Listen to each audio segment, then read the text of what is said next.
Let's talk about Pinkie Pie's story. Pinkie speeds to Rarity's boutique and bursts through the door with an emergency. She doesn't know what present to give someone, and Rarity is a great gift giver, so she came to her. Rarity is rational about it. What did they like? And Pinkie remembers one thing. A children's book about a princess being in her birthday suit. Rarity knows it. The princess's new dress. Like our world's the emperor's new clothes. She doesn't have the book anymore though, because Sweetie Belle blew up her room a while back. Her idea now is to make a new copy themselves. Pinkie dives right in and draws a cover, but completely inaccurate. Pinkie wants to add all sorts of fun stuff, but Rarity shoots it all down and draws her own cover.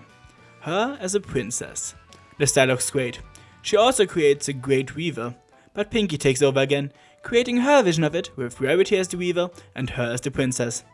But Rarity decides to go with it, while Pinkie breaks the fourth wall a bit. They start writing once more, but Rarity insists on the once upon a time start, and wants to properly plan out how the entire thing is supposed to look.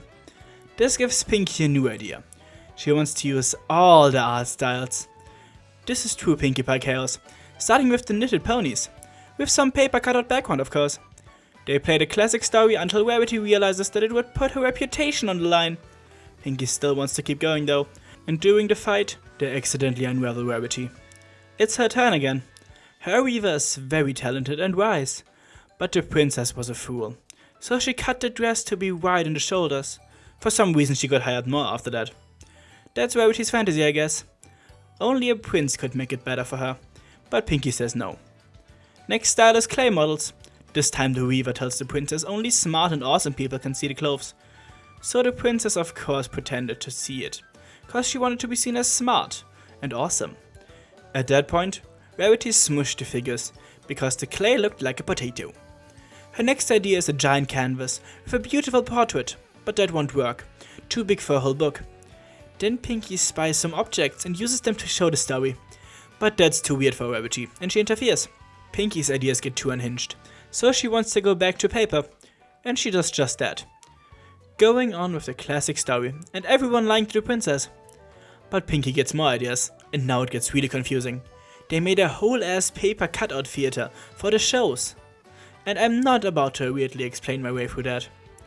After it, they showed some other cool art styles, keeping the story going. The princess realizes that she doesn't wear a gown, but nobody's laughing at it because we don't normally wear clothes. Rarity isn't satisfied with this. That's not the correct ending.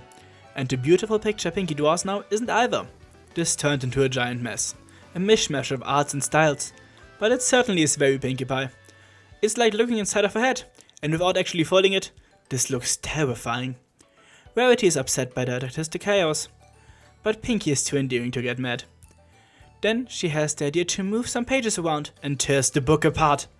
Rarity smacks her head to the table, and Pinkie follows suit, which makes Rarity smile, before finally getting to know that the book was for her.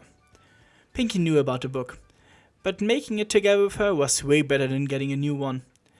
And she loves it, even if the way Pinkie makes her messes is excruciating. But in general, she is an amazing friend.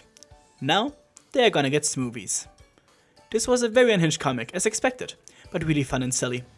Perfect representation of Pinkie. She is adorable. This comic didn't only represent Pinkie very well, but tons of amazing art styles too.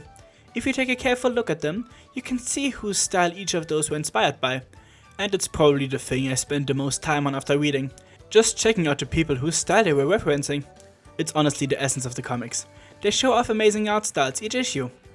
The story here was secondary.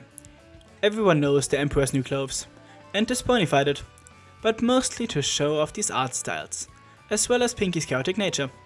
But what do you think about this unhinged comic? Which one was your favorite style they used? Let me know. Join my Discord if you want to discuss some more. Thanks to my patrons, especially to Maverick, and until next time for the bonus, fellas, and bye.